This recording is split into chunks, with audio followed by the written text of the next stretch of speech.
Hello and welcome to the Nialler9 Podcast. It is a festival special. On this week's show, we're going to be talking about All Together Now and my experience, your experience, our readers' experience, our supporters' experiences at the festival in Waterford.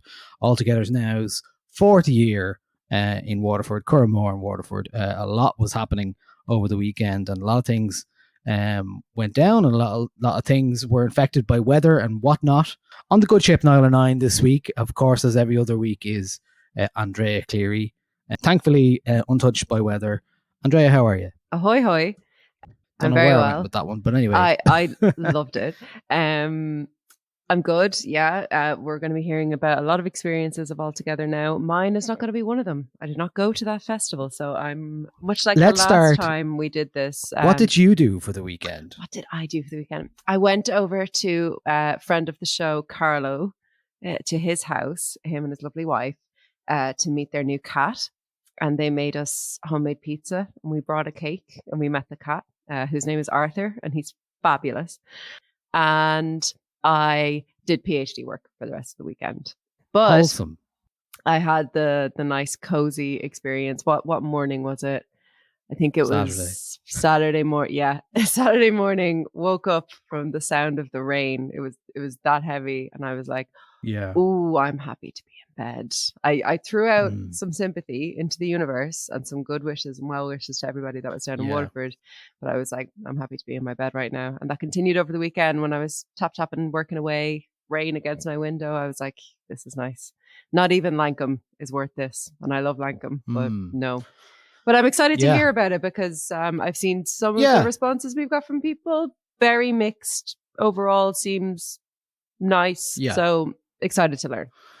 Okay, well, I guess I'll start with my own experiences because that seems the best place to start.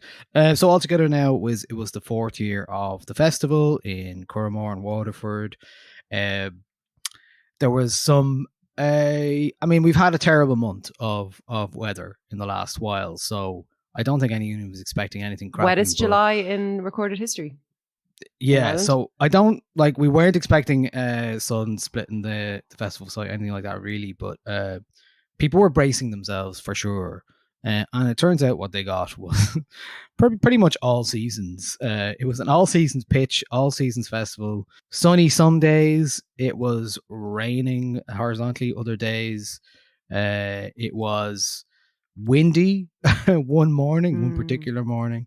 So yeah, we had a bit of everything. There was a lot of mud. Tell me about the footwear, Niall. What did you... The footwear. What did you bring with you? Oh, listen, for my first time probably ever, I got a pair of hiking boots. Excellent. I was so glad I had them. They were really comfortable. I spent 40 quid on them, not much Didn't have to break them in. They didn't kept me warm and dry. Well, I wore them a week before a little bit, but not much. Clever, man. Yeah, I was delighted. Delighted with myself. And did you see many going around in their Converse or in the wet? I saw a few in white pairs of runners and stuff and Converse, and I was like, what are you doing? Yeah. What are you doing? I mean, I just can't wear wellies anymore, and that's like I've avoided wellies, so I was like, I need something else. So yeah, this year's All Together Now was a really good place to break in a pair of hiking boots because I'm so happy ridiculous. To hear that. Yeah, I mean, it started raining on the Friday evening. Lumo Club was on at the Belonging Bandstand, and the weather started to turn around that time, making it the 3rd year in a row. We've been rained on in a row. Always bringing the rain. So difficult to keep people there when it's outdoors and it's raining, and it's a big area, that Belonging Bandstand. So it was a tough one. Okay, so I started the day. I actually went down to the restaurant to start it off on the day. Tell me about the Crudo restaurant from Sandymount was doing like a pop-up tent. So mostly Italian food, stuff like that. So it was kind of a nice, different way of starting a festival. Yeah, it was the food was fine. Nice company, all that kind of stuff. So yeah, there was plenty happening. I think the rain really hit. Like we were gone from 9:30 till 11. We were clashing with Jessie Ware and Lancome. There was so much on that night, but a lot of it, it soon became obvious when 11 o'clock hit that there was a lot of people who were going to be in a tent. So I guess the thing about that is there's actually not that many tents this year. So that was going to be my next question. So out of Lumo, Jessie Ware and Lancome, were any of you in a tent? We were not in a tent. Jessie Ware was on the main stage. Lancome in the big tent. Okay. There is, and one of the other tents from last year was turned into the Lovely Days Guinness stage, and that's an outdoor stage now. So that was another one. We were on an outdoor stage, the Well indoors, mostly outdoors actually, funny enough. So some are covered in the woods and stuff like that, so a bit more forgiving, but certainly it's a gamble that has paid off for the festival before when the weather's been really lovely to have a mostly outdoors festival. But when it's raining like it was on Friday night, it was very, very difficult. So, I think I went to see Overmono on Friday night, and it was one of those jam-packed tents where everyone was trying to get in out of the rain. I think Loyal Carner probably suffered a little bit because quite a lot of people were sheltering away from the main stage, and Overmono were brilliant. Actually watched it from the side stage, thought it was because we were able to get up there on a rare occasion, so I was like, okay, let's do this. And because the tent was so packed, but really, really great set, really brilliant. They brought out Dave Ball from Photos I Love, of course. Anytime they've been in Ireland lately, they've done that. So there was a lot I missed really because of the rain and things like that.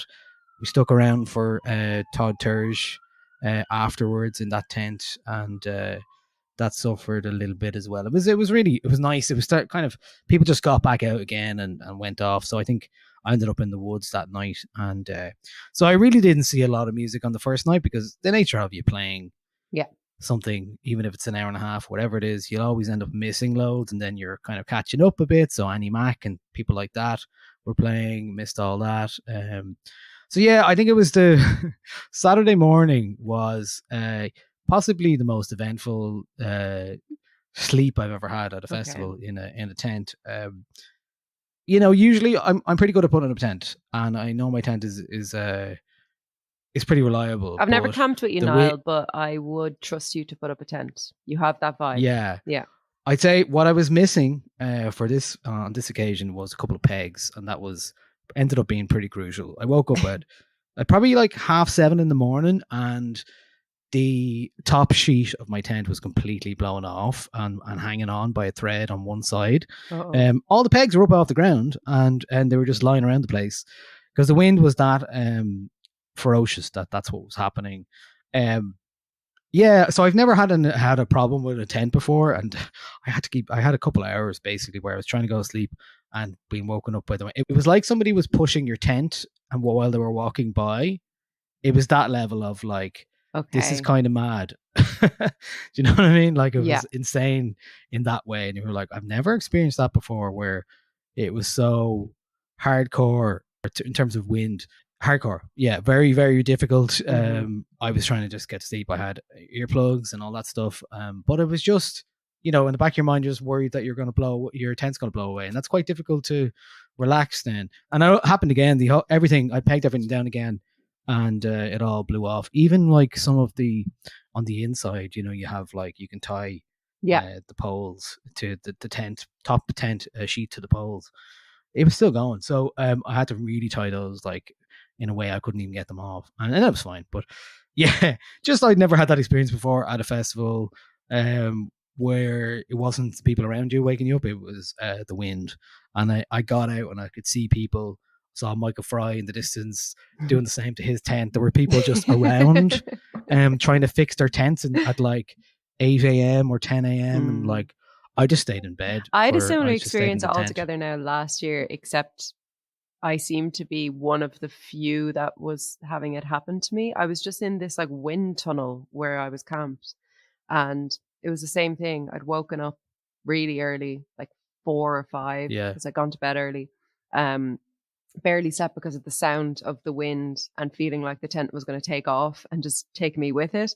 And then when I woke up the next morning, like loads of the pegs were up out of the ground. Some of the pegs were missing, and I was like, has someone stolen pegs from me?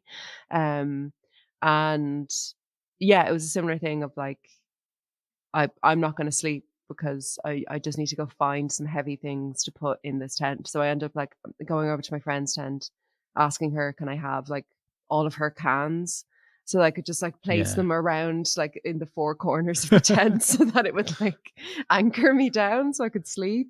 Horrendous. Yeah. So yeah, but I mean, last year we didn't have winds anything like what you guys had this year, so I can imagine it was. Yeah, it was a lot, and I heard that Independence was the same. Some Yeah. of the staging blew down, or some of the signs blew down, stuff like that.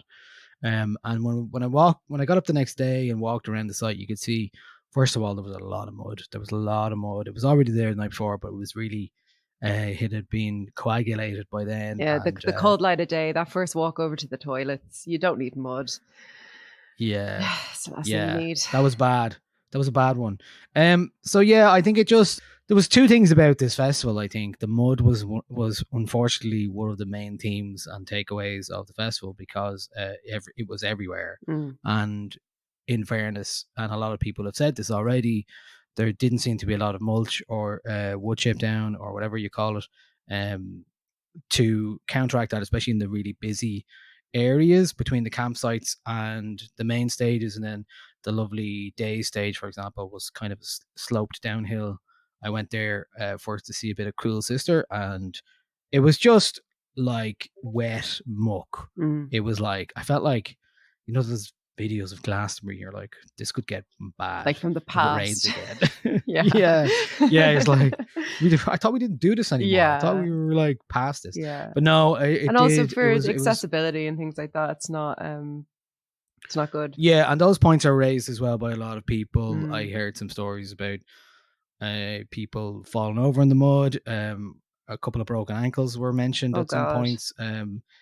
Whether people with accessibility issues or who need clear access in order to move around the site found it quite difficult. So much mud.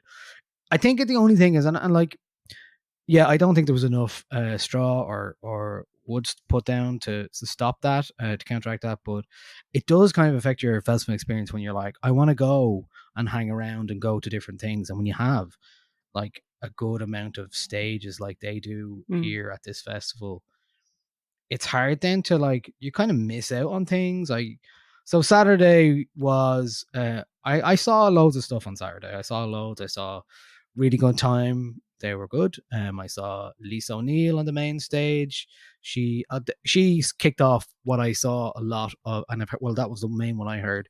Lisa O'Neill doing Black Boys on Mopeds from Sinead O'Connor.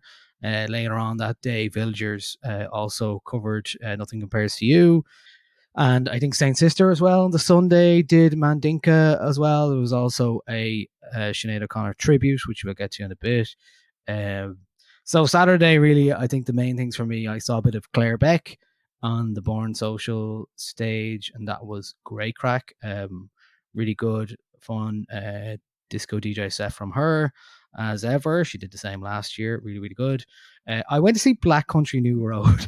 Oh, now tell me, that band are so weird and interesting to me, but like after I was like, I need to see these bands, because last time I saw them was January 2020, and it was when they had the singer. Now they don't. There was a lot of fiddling around with the sound beforehand, and then they started playing, and I just felt like we were all saying, like, I felt like watching a band doing a rehearsal, but a school band.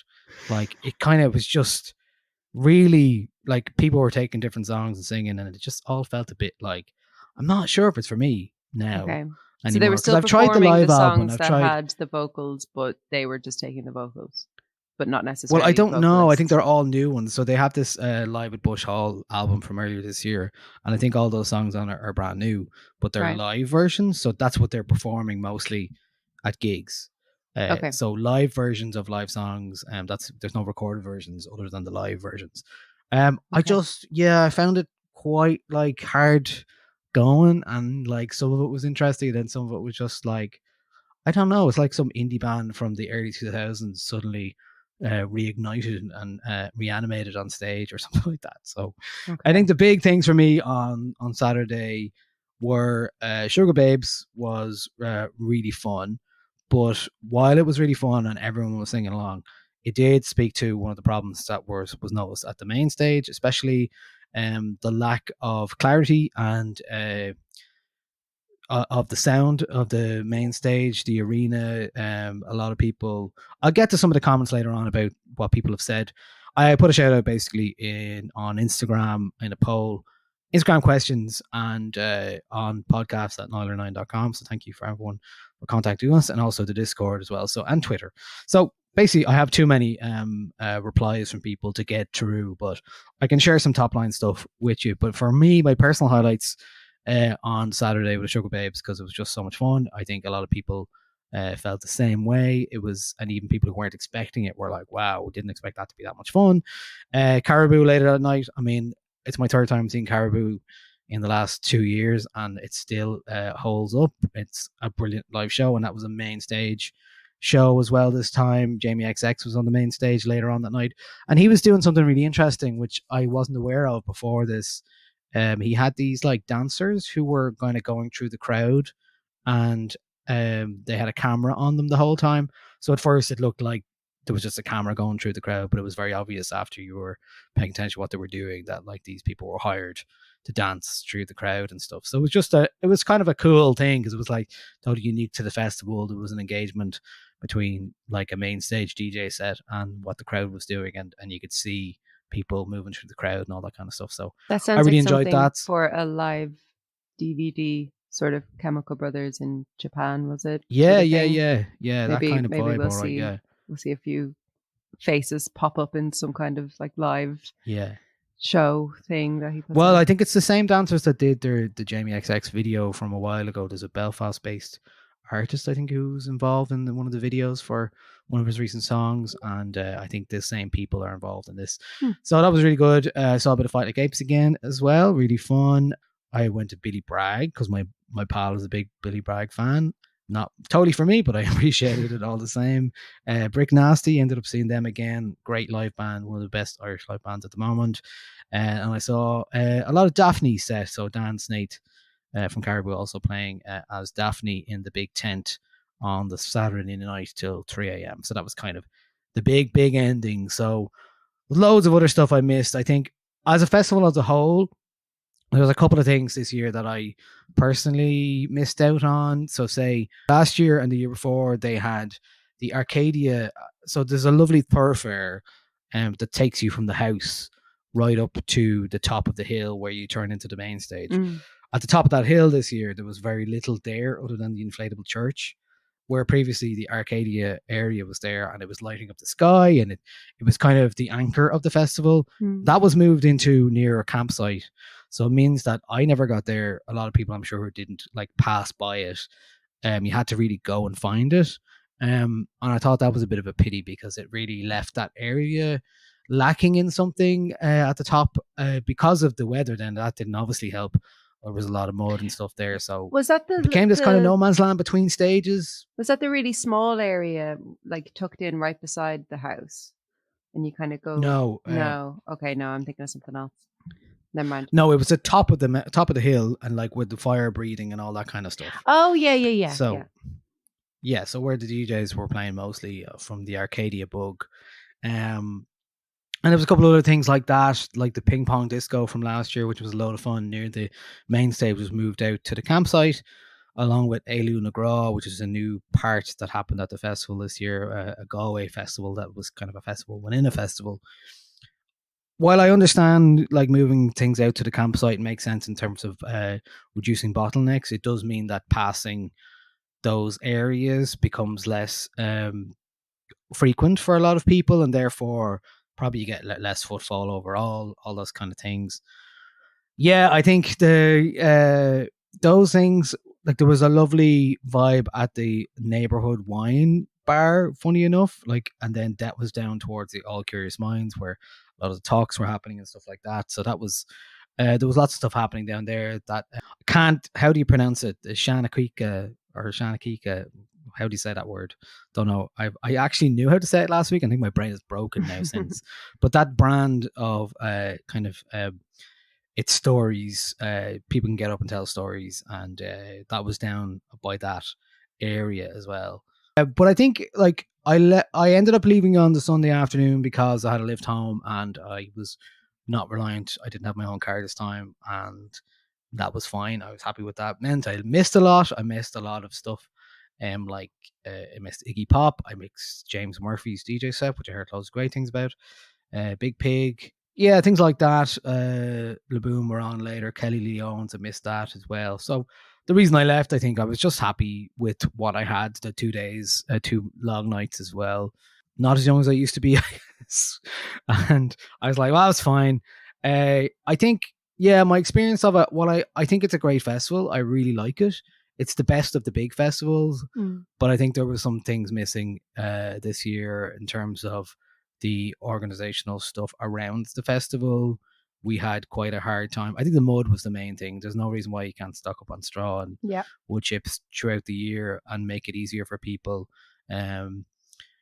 You know, and then moving things around is something that festivals do all the time. I get it. Sometimes they work, sometimes they don't. I think for a lot of people, some of those moving things, like moving Arcadia to the campsite, it really removed a real buzz of the main thoroughfare of the festival.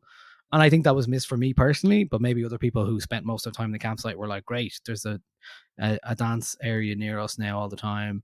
It's an Irish festival. Weather is always going to be an issue. You have to have contingency plans for it, and it didn't seem like there was a lot. I think when we were going out on Sunday, saw a couple of cars stuck in mud, and there was somebody going around helping people, but they didn't have a tow bar, for example. And so you're like, okay, like my pal ended up pulling someone out of the mud because he had something that could operate as a tow bar, even though it wasn't. Like, so, you know, it's those kind of things. And then on the way out, there was a security who hadn't a clue how to let us even out of the festival. They were sending us around back to the car park. So a whole lot of people were just like driving out what they thought was an exit and being sent the same way. And they were finding themselves right back in the muddy, swamped festival. So I don't think that was great. But look, I mean, I think most people had a good time. I always have a good time. What about the traffic going in altogether now is kind of no issues at all. That. Didn't encounter anything. Great. I think there was they finally sorted that. We left Friday at 12 o'clock. Well, it was sorted last year as well, as far as I was concerned. Did you hear anything about last year? No, we got stuck a bit last year. Okay. Yeah, I had no issues. We were left early. I think we were like, what time were we then there? About 4 o'clock on the Friday. So no issues at all whatsoever. Easy to get in for me, I found. Great. On that side, very much. But I was going in through the accreditation area. So, you know, campsite was kind of was where the car was. So that's handy enough. But, you know, it's not like that for everyone. So we had a lot of feedback from people about who were there. I will read out some comments maybe from the emails first that we got. Kieran says, hi Niall, despite the weather on Friday and mud all weekend, it was a great festival again, and we just got on with it with wellies abound.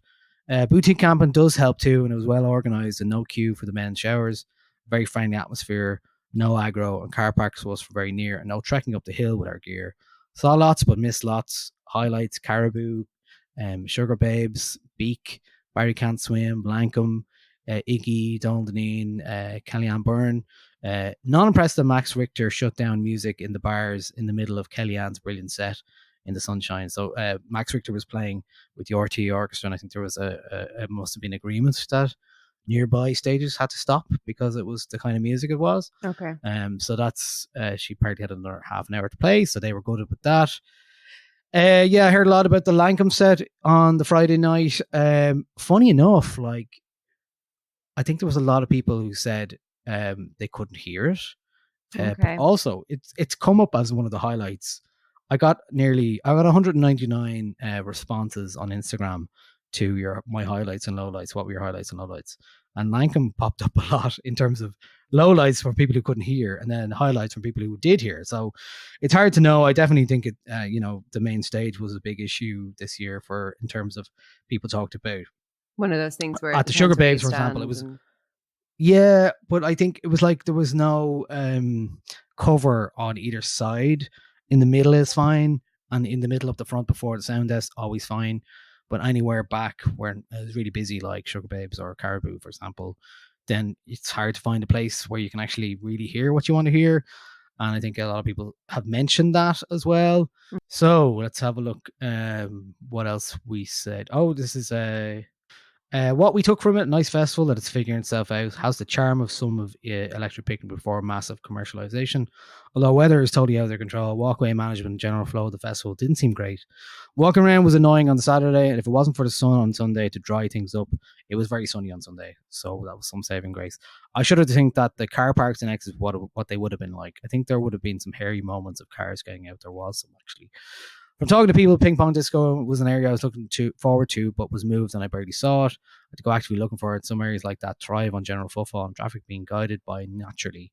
Arcadia was great, but again, I couldn't find it on Friday night, and my friends brought me there on Saturday. Robert Hood was brilliant. Sound Bleed was terrible. Lankham had awful bleed that tainted the otherwise amazing set. Sugar Babes, I couldn't hear a thing near the back. Actually thought it was a warm-up band for about 15 minutes until I looked. Having only one major tent is short-sighted at an Irish festival as well. You're playing roulette with the weather.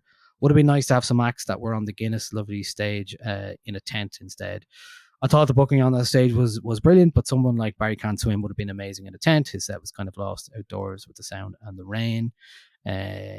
Scratch, Overmano, Caribou, Jamie XX, Lankham, all worth the ticket. Totally not a comment on the festival, but Sniffer Docs walking through the campsite was a bit scaldy by the Waterford Gardaí. Great crowd, liked the vibe from everyone, and didn't see or hear one bit of trouble or aggro. The mini bars was great, were also great. The Rockshore Bar and the Schweppes Bar really fun. The Last City Cocktail Bar was cool. All in all, we'll be happy to return next year. Another email said, went down on Saturday for 3 p.m. with 2 kids as didn't fancy the Friday night weather.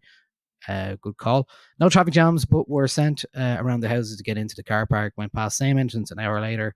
That sounds familiar with what I was just saying. Sent to the main car park despite staying at a boutique campsite. Had to traipse through car parks, main campsite to get to our pod with all the gear. Mudfest took an hour. Mud still ankle deep at 3 p.m. Sunday for some areas. Stage standing areas dangerous, especially the Guinness stage. Bins overflowing from Saturday.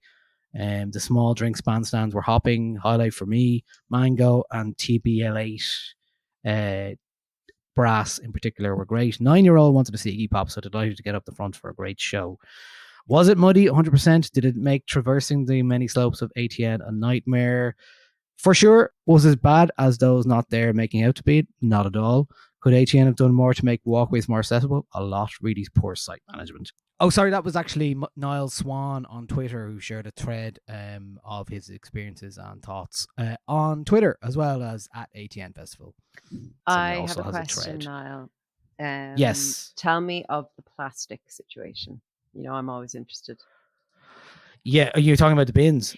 Just bins, cups, reusable cups, cutlery, all that kind of stuff. No reusable cups. Really good cleanup crew everywhere in the festival so that everything was clean and bright and no big piles of rubbish on the ground. But disposable plastic cups for drinks and all that. No disposable plastic cups and no designated recycling or anything like that. There was big bins, but there wasn't any separated bins at all that I saw anywhere. So so get it together.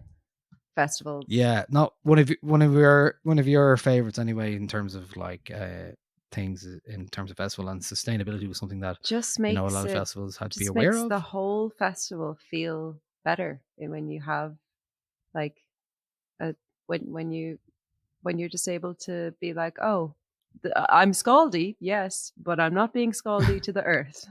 The earth is not. I think they being damaged. In fairness, I think I did see all the cups on site were supposedly compostable, if that helps, but it's something. It's not something. All plastic, it's not ideal, but it's something. Yeah. Niall also says the new Guinness branded Lovely Stage is beautiful, but is bizarrely situated on a steep slope, which is fine for what was previously tented stage, but changed to an outdoor venue seemingly without any contingency plans was startlingly short-sighted. Gaps. No festival should have its main stage lying empty until late afternoon. This was evident right across the weekend at ATM, but the worst example was some kind of wonderful stage not open until 6 p.m. on a Sunday. Either book more bands or have less stages. Let's see. Many sound complaints about issues over the weekend included Sorkerishan, Black Country New Road, and especially Lankum. Tommy Turner's brunch on Saturday was barely audible to anyone. But in over fairness, third of the way Niall does back. say it's still the best country. It's still the country's best festival for me, and I sincerely hope they can repeat what they did between 2019 and 2022.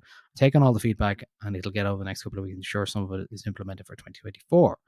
So he's still willing to go. A lot of these people, like, gripes are one thing, and I think this is fair because, like, there's a kind of a balance here because I'm seeing people who had a lot of issues, but people who are happy to go back again. So I think that's really interesting. There's no festival that's perfect. Like no festival is perfect. This festival is only 4 years old, so I hope it doesn't seem like we're being mean or anything. But like it's no, feedback. but I think it's just I think it's almost like I think it's just because people care. As well. That's why they love this festival and. That's why it means so much, and that's why we're talking about it here, because some comments from the Discord as well. ATN has nailed the vibe. It's so relaxed and chilled out.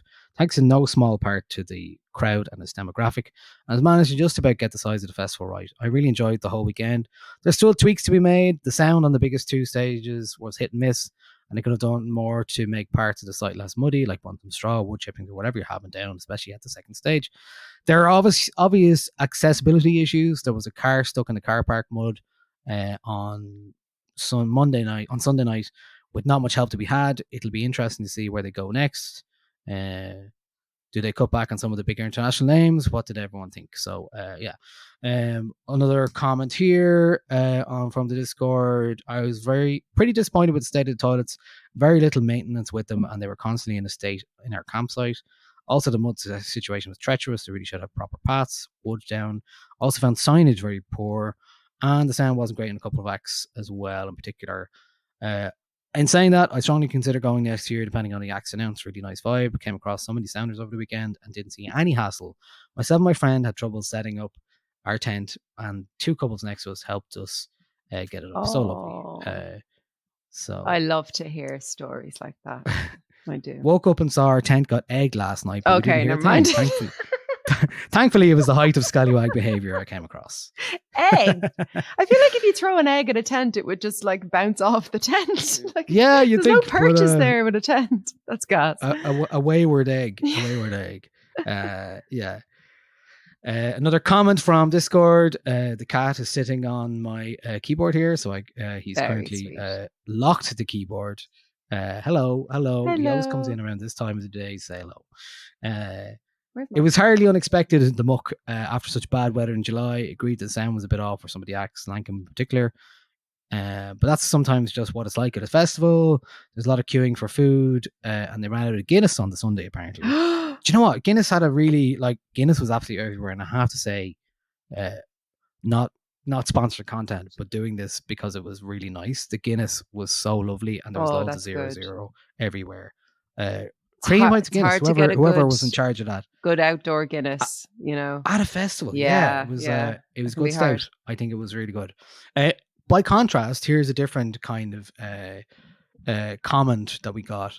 My first time, and I did not realize it was that big of a festival. Kind of threw me. Found it hard to get my bearings. There's a lot of stages relative to the amount of programming that's actually on. And the crowd areas for the different stages mostly felt shapeless and vast. Not sure how to describe it. Felt like I did a lot of walking.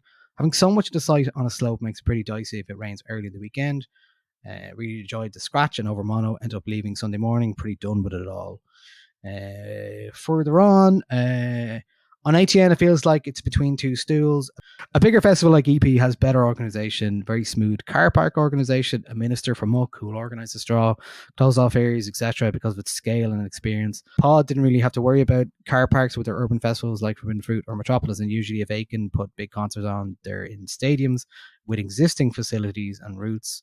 People's goodwill can be tested, as we saw with the ATN traffic mess the first couple of years, so they could do with getting more organised for issues they fall short on. Had a brilliant weekend at ATN after going to Beyond the Pale. It did really feel like a big festival. I hope they don't increase it anymore. It was definitely enough, borderline too big. I love all the I love all the little areas they have around the site. Really lovely spots to wander around. Completely agree that moving Arcadia was a bad call. We barely made it there. The journey was treacherous and has been a highlight in previous years. The sound at the main stage was really hit or miss, and there may have seemed to be some delay on the screens that made it look like everyone was lip syncing. Maybe the Sugar Babes were, in fairness. I don't think they were. The lineup was class overall, and enjoyed that. Sunday was a little bit less stacked. It's mean more time to relax and enjoy. Sorry, what was the capacity? I think it was 28,000. I think. Oh, it's really what big. I heard. Yeah, big enough. But I think it was like there is plenty of room on the site, and I think maybe that explains why they're moving things around as well. The bottlenecks and stuff. But I didn't encounter a lot of bottlenecks, and I think it's a festival that doesn't book massive main stage acts, and therefore there isn't this huge thunderous magnetic pull to the main stage, another comment from Discord from someone who brought their 2 kids there, who actually left early because it just wasn't suitable because of the mud. We were out early this year, went to the first 2 ATNs pre-kids, and I thought it was kid-friendly enough, but with muds, crowds, and excessive noise from concession tents. We think it's not really saying to call it family-friendly anymore. A good festival for the more robust crowd. I like their lineup. I think the ground plan was better in the past, and someone needs to design the soundscape a bit more. Too many 100 decibel sounds in too many competing areas. Right, and here's some general comments from the 199 replies on my Insta post. Some highlights in terms of bands: Sugar Babes, Iggy Pop, Ezra Collective, Caribou, Lisa O'Neill, Lankum. Shane O'Connor tributes from Saint Sister, Villagers, Sing Along, Jessie Ware, Lord. Somebody said Lord's set was almost a religious experience. I heard her set was awful. I heard she was I heard terrible. that too, so you just never know. You just don't know. Jamie XX, Laboom, Mango, Scratch, New Jackson playing Panksty, Kelly Leons, James Murphy's DJ set, Kojak, who did a special guest set on Sunday afternoon, was the only real thing I saw. Here's some specific comments. The high quality of dance, pop, and trad. I'm convinced we're in folk revival 2.0, says Aina. Parking and entrance was good, but complaints from families about the long walk between family camping and the car park. The crowd got a lot of mentions. Crowd got a lot of mentions for friendliness as well. I love the attention to detail in Arcadia, Fire Dragon, lasers, pole dancing, robots, great DJs, and then some low lights, lack of bins, mud. Sound issues across the weekend, especially the main arena. No sound at either main side of the main stage, quite muffled. Same with some kind of wonderful, for Lankum in particular. Overflowing toilets was mentioned. Empty hand sanitizers. I didn't see a single hand sanitizer that was usable, or tried many but didn't get any out of it. Lack of water stations was mentioned a lot on Instagram as well. A lot of people said that, especially as they were encouraging to bring, reusable bottles. There's never enough water points. There's never enough toilets either. There's never enough toilets. Somebody said, and I feel sorry for this person because I could have been that person, looking at shuttle times after my tent got destroyed at 6 a.m. on a Saturday morning. I know the looking at shuttle times thing from last year, and they're very, very confusing. Yeah. What you need to do is just walk out to the exit and talk to the nice men and get a taxi into Waterford. That's what you have to do. That's what I did last year, and I shared a taxi with a really, really nice girl, and the two of us just spent the whole time just being like, we're too old for this, both like 30. You're really not though. You're no, not, definitely not, but I felt it in that moment. Yeah fair enough. A couple of stop hitting the thing, will you? Look at this lad. It was International Cat Day yesterday, so he's looking for hello, Vivi. He's been non-stop looking for attention this week. Which one is this? This is Bua. Bua, hello. What do you want? His eyes are better now. He's had sore eyes for the last 3 weeks. No. I don't know what he's looking at. I don't know what he wants. He's just enjoying looking at stuff with his new eyes. Pissing me off. Sticking his bum in my face. But exactly in your face. Are you looking at you now? That's me. Hi. Hello. Okay. This is podcasting. This is podcasting. All right. Okay. That's our preview clip for this week. Yeah, sort of. Yeah. Something else that was echoed a number of times on Instagram, particularly, was a lack of artwork around the place, lack of art pieces, and places to sit and chill. And every festival needs more places to sit down and chill. Like when you've just come from the main stage, you're not quite ready to go back to the campsite, especially yet. When there's mud. Yeah, you just need to sit, for God's sake, you know. Just need to like build like areas that sit there the entire year where you can kind of, you know, always have them. Just wooden chairs and tables. Like they're pretty sturdy. Yeah.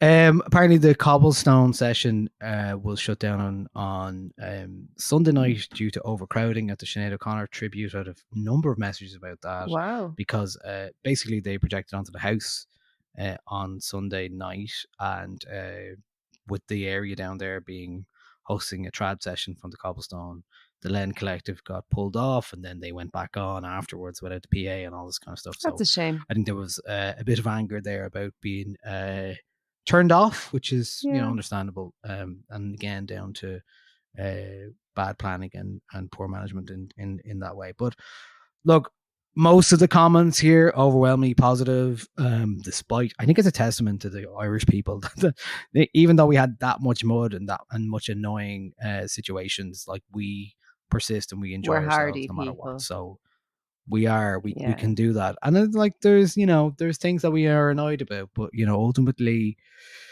we like to knock the crack out of things, and you can certainly knock the crack out of things when you're hanging around in mud all weekend. And when the Sunday comes around and the sun starts shining, that's what you remember the most.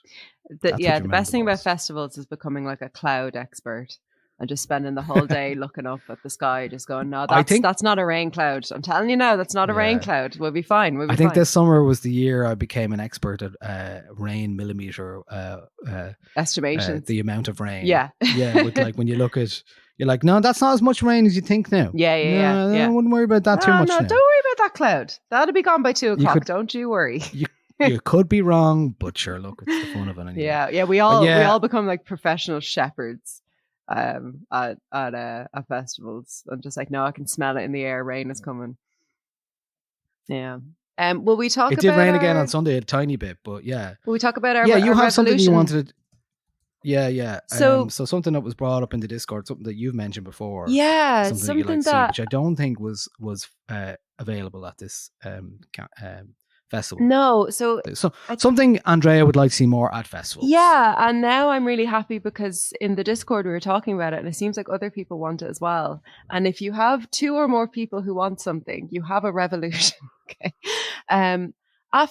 So the reason why I don't go to festivals very often, and if I do, I go to quite like geared towards older crowds and quite small, is not because of necessarily crowds at like the main stages or anything or in the tents. It's that when I can't sleep or go to sleep, I just become extremely anxious. And I think like festivals are already a situation in which like most people feel like a little bit anxious at one stage or another during a festival. But what I would love to see, like the family camping, is a quiet camping section. And it can be beside the family camping section. You can lump us all into kind of relatively into one or beside one another.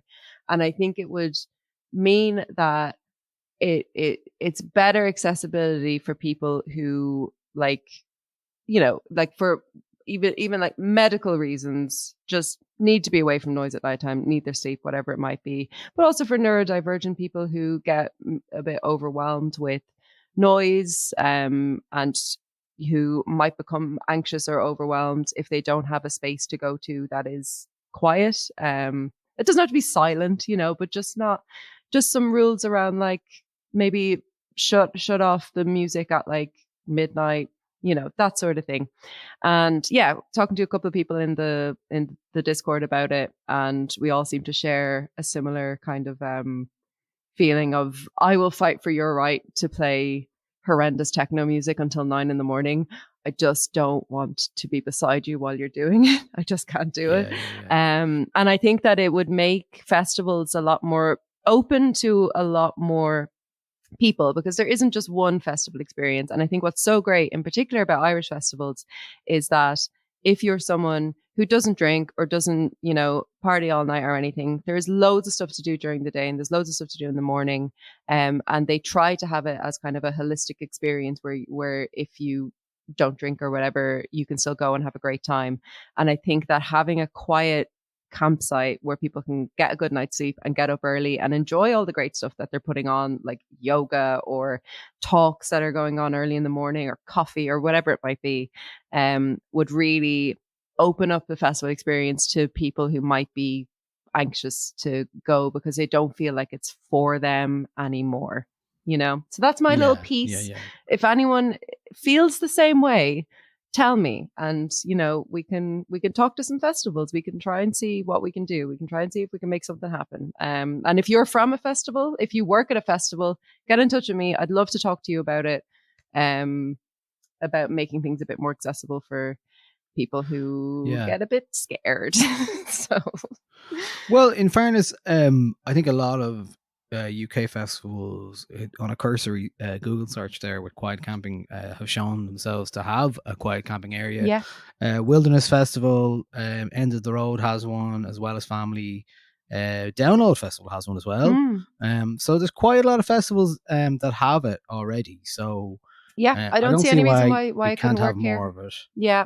Yeah, and I'd love to, if anyone's been to a quiet camping section in the festival, let us know. And I'd love to hear about it because it's something that I like. I do love festivals, I do, but the reason I don't go is because I find the camping very overwhelming. And if I can't sleep, then I'm just worried all night, and then I'll just end up getting a bus home at 9 o'clock on Saturday morning, which is what happened last year.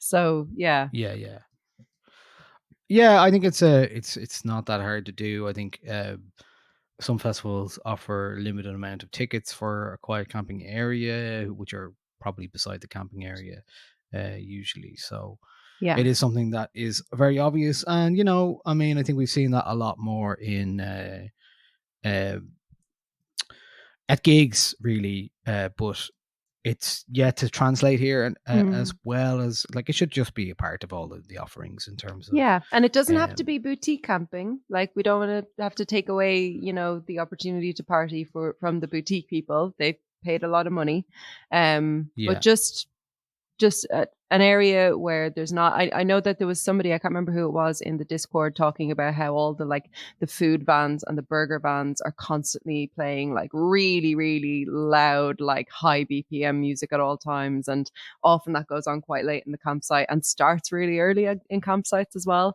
which I think is just so counterintuitive. And so even just stuff like that, an area where that kind of stuff isn't going on, an area where if you need to just go and like decompress and talk yourself down from an anxiety attack or whatever it might be, just go and chill for an hour before you head back into the main arena. I think it would be really nice to have a small area where that's the case, and the tickets should be the same price. I'm going to say that as well. Sure. Absolutely. Okay, great. Well, that's our Altogether Now festival check-in. Thanks to everybody who sent us emails, responses, replies, whatever it is. Appreciate it. I think it shows that people really care about that festival as well. And it's always it is a big one now after 4 years in. It certainly is. So I think that's why people care about these things. So I know that the organizers have already asked for feedback as well. So good to see that as well. So, and is it just Electric Picnic left now? Well, big one. Yeah, I mean, one of my favorites of the summer is coming up next weekend, which is Another Love Story. Yeah, which is probably for people who, like yourself, I mean, you've been last year. Yeah, I loved it. You can definitely find quiet areas there, and I think generally it's a quieter vibe. You don't get a lot of music in the campsites. It's a lovely. But festival. It is so a smaller place. Yeah, you'll be walking around and you'll be like, I've passed that man 6 times today. Like, it's a community kind of festival. It's gorgeous. Yeah, I really love think that's Another fair. Love Story. Yeah, I'm looking forward to going back there. That'll be that, and then for me, Electric Picnic, possibly that's the last field one. I'm doing the Bacardi DJ set at Bacardi on the Friday night, so that'll be fun. But I don't think I'm staying there the entire weekend. Anyway, I'm at the age now where none of my friends want to go to festivals anymore. So Fair. that's part of it. Yeah. So, yep. But yeah, so look, that was all together now. I still feel like we're in summer mode myself a little bit. Do you know what I mean? So I don't know. I saw a leaf fairly the other day, loosey-goosey. Niall, and it was crunchy. What? I saw a leaf the other day and it was crunchy. I was like, oh, here we go, lads. It's coming. Okay. All right. Well, it's 24 degrees today. Yeah, it's too hot. It's too hot. I need to be in other voices mode. That's what I want. Yeah. That's my festival. Looking forward to that. Me too. Okay. Thanks for listening to the Nialler9 podcast. If you want to join us and in the conversations on Discord about festivals and whatnot, the way to do that is to sign up from $5 a month from patreon.com/Nialler9. That helps support the running costs of Nialler9 and all of the associated various expenditure that we have to do to keep this thing running as a viable website and everything else and podcast. So would appreciate that if you have a $5 spare and you appreciate what we do. I actually met loads of people over the weekend all together now personally who were saying nice things to me. And so I appreciate that. People who supported the Patreon and yeah, it was nice. We actually had a Discord meetup as well, which was lovely. That was one of the best things about the festival. Bloody meetups. Yeah, I think that's the third one we've done. I now, know. I think. Yeah. Meet me in the bathroom, and then I think there was a kind of an ad hoc one in a bar. Or no, Lumo. It would have been Lumo. It was well, we had that's 4 then. That's the Merchy Christmas as well was the other one. Yeah. So that was nice. So lovely to do that. Actually would give you a, if you're the kind of person that ends up being on Twitter all the time or hearing about Twitter all the time, or X as it's called now, and you're like, why do people do this to themselves? Come enjoy the Discord and just have a nice chat with people. It's great. People can be nice, guys. I'm going to do a fantasy football this year because of the Discord. Oh, are you going to do it? Yeah. So. Oh, so I'm actually scared. Yeah, we're doing a Discord fantasy football league. Kicking off Friday, I think. So furious that I'm not allowed to pick. Like, what did I want? 9 centre forwards and 2 goalies. can't believe I'm not allowed to do that. Yeah, it kind of defeats the purpose. Kind of defeats the purpose of it. Stupid. Well, see, if I was a real manager, that's what I'd do. So, I'll make my own. I'd love to see how that goes. Yeah. But yeah, are you watching any of the Women's World Cup at the moment? Oh yeah, betting. I still have my girlies. I'm in a sweepstakes. I had Ireland, so obviously kind of double heartbreak for me when they went out. But I also have the Netherlands who are still fighting strong. So I believe are they playing today? I don't think anything's on today. I think it's Friday before there's another match on. I think. Oh, I believe. Yeah, Friday. So. Yeah, I'm loving the Women's World Cup. Absolutely loving it. It's great. And I followed these girls on TikTok who are going through all the like behind the scenes drama because it's women's football. There are tons and tons of gay women involved in the World Cup and they're all dating each other and they're all breaking up with each other and there's loads of drama. So it's like, it's got this whole other dimension as well, which is a lot of fun. So yeah, I'm enjoying it. Sweet. All right. That's it from the Nialler9 podcast. Talk to you next week. Thanks, Andrea. Thanks, Niall. Bye. Thanks, Bua. Bye. Thanks, Bua. Oh.